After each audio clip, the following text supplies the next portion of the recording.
Good evening, everyone. Thank you so much for joining us for our monthly webinar, and Happy New Year to everyone as we kick off the 2023 calendar year. Our monthly topic tonight is going to be resolving to be ready, and we're going to walk through some steps that we're going to take throughout the year so that we can prepare you and your family for anything that might happen. So thank you so much for joining us again. This is going to kind of kick off our year.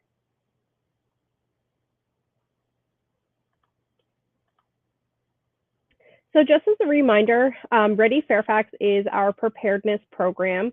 So we use this platform in our social media. We also use it when we go out as just our slogan of how to prepare our residents to respond to and recover from emergencies. So the modules we're going to go over tonight, and of course, we try to stick to the same platform every time, so you'll kind of see this consistent throughout the year. Our module 1 is going to be how we're going to resolve to be ready. Number 2 is going to be our introduction to preparedness, which is our monthly theme.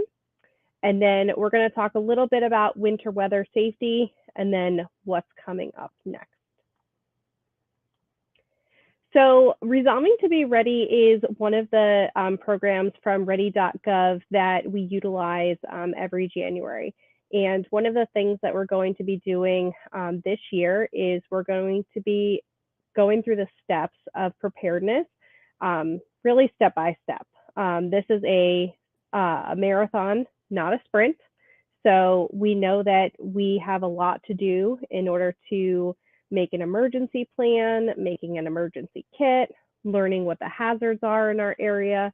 So we're really going to take the time each month and work on preparing our families little by little. So we're going to go through a lot of information, a little bit more in detail like we do when we go out and give workshops into the community. We're going to go over the checklist that we have, and we're going to use our community emergency response guide, which is our Fairfax County way that we help residents prepare. So this is a great introduction just to, kind of get everyone ready and commit to doing it. So the first step in this, January is a new year. We all like to set a lot of goals. We're kind of planning for the year, trying to figure out what our families are going to do. And the first thing we're going to do is we're going to commit to it. So you can do it. We know that you can do it. And we're going to do it right here alongside of you. So I just want to set the stage kind of for the year. So January, we're just giving that introduction to emergency preparedness. We're going to set the stage. In February, we're going to learn what kind of hazards affect Fairfax County and what we might be able to do before, during, and after each one of those hazards. In March, we're going to learn how to make an emergency plan, and also you have to practice it.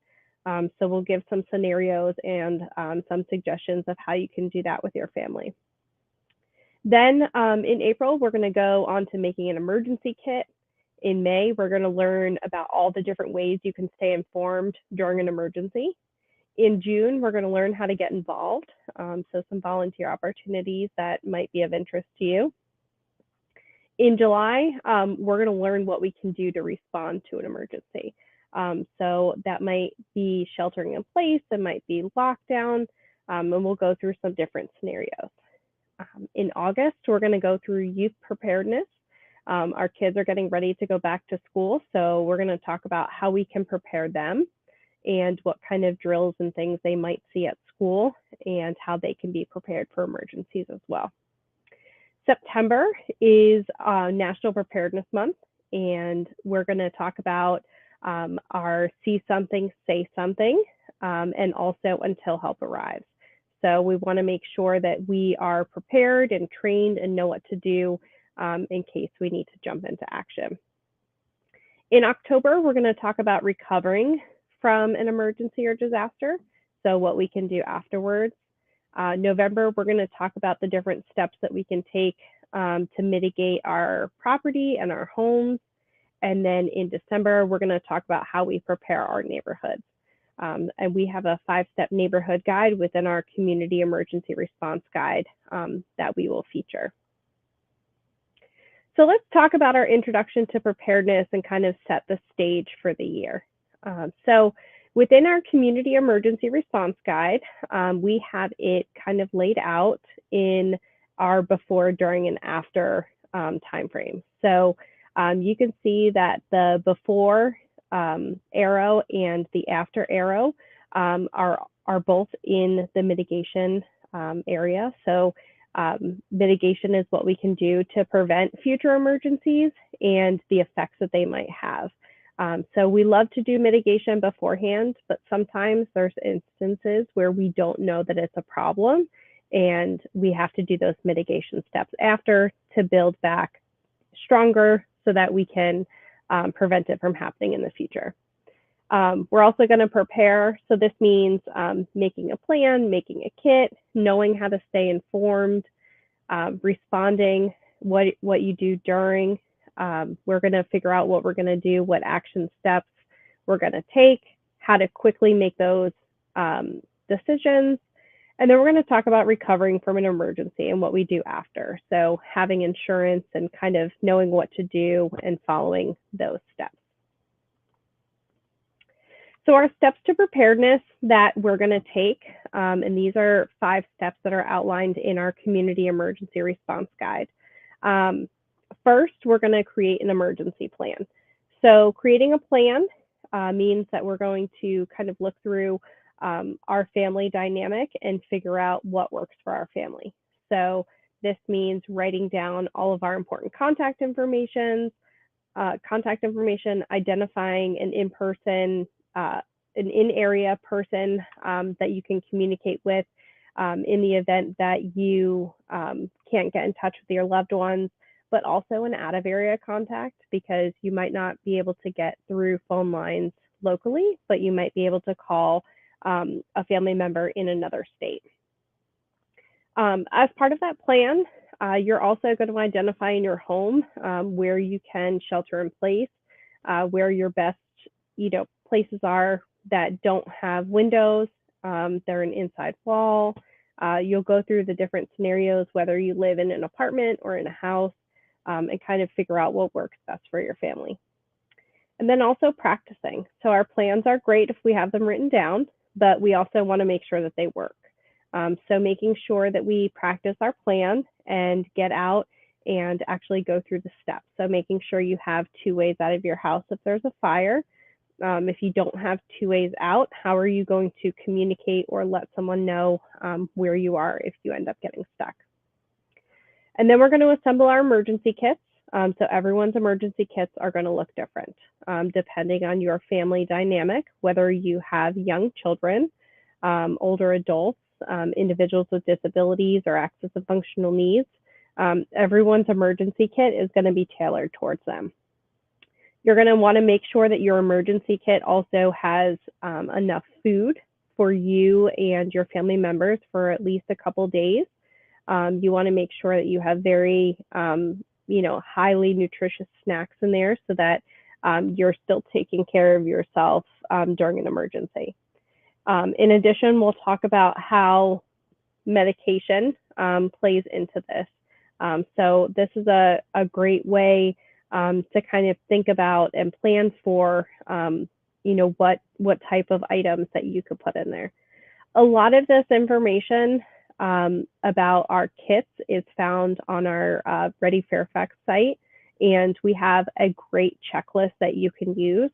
And most of the stuff that you're going to put in your emergency kit, you already have at home. There's going to be a lot of things that you're going to think of, and you probably have extra toothbrushes, you probably have an extra stick of deodorant. There's a lot of things that you're going to already have in your house that you'll be able to put in your emergency kit. Next, we're going to talk about staying informed. So staying informed means knowing how to get emergency information. making sure that you're signed up for your local alerting system. So here in Fairfax County, we have our emergency alerts called Fairfax Alerts, and that is a free subscription where you can put in up to 10 addresses. And we can notify you about emergency alerts, weather, traffic, and even send preparedness information through our newsletter. We also have several other ways in Fairfax County that you can get emergency information. So we have our emergency blog, and that's fairfaxcounty.gov/emergency/blog. And that is a great way for you to get emergency information. And the county also has a great snow page, which we'll talk about winter preparedness in a few minutes. But we have a great snow page where you will be able to, find out everything you want about the latest forecast, the county's operating status, and all of that stuff. And then last, our steps to preparedness is getting involved. And we'll talk more and, have some of the organizations that we work with on a regular basis tell you a little bit about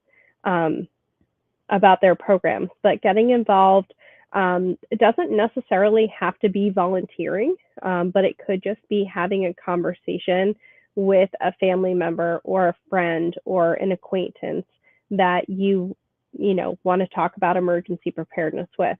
A simple conversation might lead into, another friend maybe not having someone in the area and you finding out that you're going to be a part of their emergency plan and vice versa. So I talked a little bit about our community emergency response guide, but this is an example of what our great cover looks like. Our community emergency response guide is really Fairfax County's way of preparing for emergencies. Within this guide, we have all of our templates. So we have a family emergency plan template. We have our great checklist for you to put together your emergency kit, which does include different options. So if you have kids or you have older adults, depending on your scenario, we do have it broken down into some sections of what you can think about adding for the different populations that you might have in your family. We also have a hazard section. So in the hazard section, we have all of the top hazards that could happen in Fairfax County. And then we also have actions of what you can do before, during, and after each of those hazards. So this is a great way just to think about the different things that happen and how you can prepare throughout the year. We also outline the different ways to stay informed. We're also on social media at Ready Fairfax. But in addition to that, you can also follow our county's page at Fairfax County. So these are some great ways for you to just stay connected and stay up to date. We do have a couple companion guides after the Community Emergency Response Guide. We have realized that we wanted to make some other guides that really tailored to our youth in the community. So we have a Kids Community Emergency Response Guide, which is really aimed at 4th through 6th grade. We also have a Youth Community Emergency Response Guide, and that is aimed at 7th to 12th graders. So a little bit more in detail, a little bit more activity, a little bit more thought process kind of behind the science of it. Our 4th graders in Fairfax County, schools have the option to participate in a program called STEP, which is Student Tools for Emergency Planning. And we use this workbook that we've created to kind of walk through that program. Right now, we are working on a storybook. It's going to be a storybook with coloring pages in it, and that's going to be aimed at our pre-K and K really through 3rd grade. And it's just going to read a little bit more like a story. So we're really excited for that to come. So that'll be coming in the spring of 2023. We also have a business disaster resilience guide, and that's aimed at our business community. And then we have our 5-step neighborhood guide. And for both the business guide and the 5-step neighborhood guide, we do have workshops that we can do. So if anyone is interested in hosting a workshop in their neighborhood, we would be super happy to do that for you. And we'll have some contact information at the end of the webinar that you can use. And you can also request it on our website too, at our Ready Fairfax page. We also have a calendar on our Ready Fairfax page. So you'll see some of the events that we are going to be attending or hosting throughout the year. So a couple things that we're going to be doing this year is hosting 2 different classes throughout the community. So we're going to be hosting them in different areas, so you can check back in the calendar. But right now, our 2 classes that we have are scheduled for April at the Providence Community Center, and that is our Introduction to Preparedness, which is an in-person workshop. And then we're also going to be teaching Until Help Arrives. So this is a class where you can learn how to be the help until help arrives.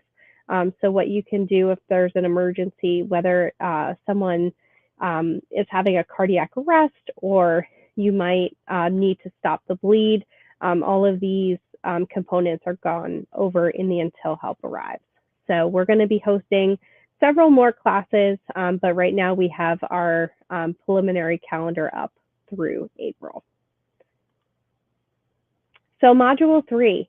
Although it feels really warm outside today and over the past couple days, we do just want to remind everyone that we are still in the middle of winter. We had a lot of cold weather a couple of weeks ago over Christmas and the holiday break. So we do just want to remind you still to winterize your home.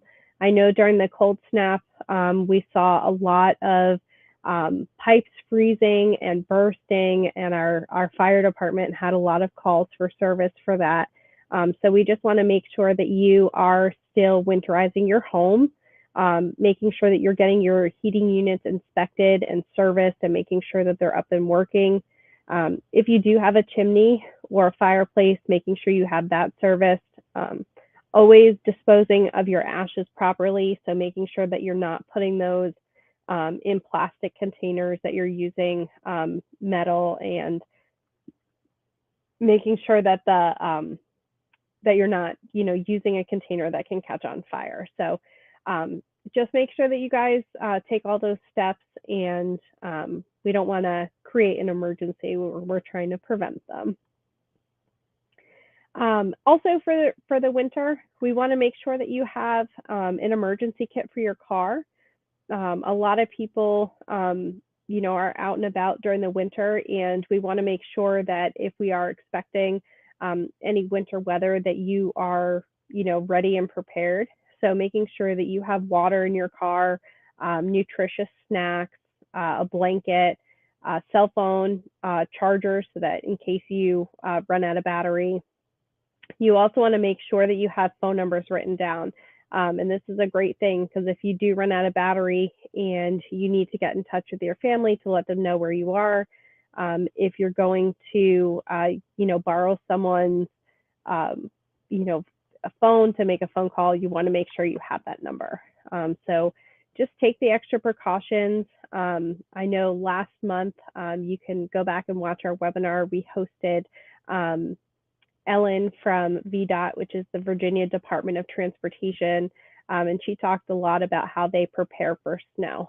So she had a lot of good tips and tricks on how to put together your car kit, and it's a great thing. So if you visit our Ready Fairfax page on the left-hand side at the bottom where it says resources, we have several different items, and one of those there is the DEMS monthly webinar. And you can see all the webinars that we have done up until now. So what's up next? Next month in February, we're going to be talking about the different hazards that can affect Fairfax County. So we'll go through some of the natural, man-made, and everyday emergencies that happen, some of the common actions that we can take to, prepare in general, and then some of those more specific things that we're going to want to do and pay attention to.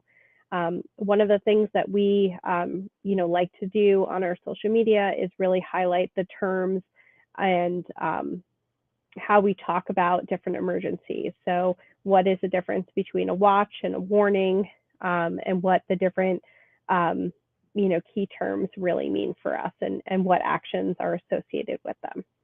So we're really looking forward to 2023. So again, we'll be going through all of those different actions that we can take each month. And we're going to go along with it's a marathon, not a sprint.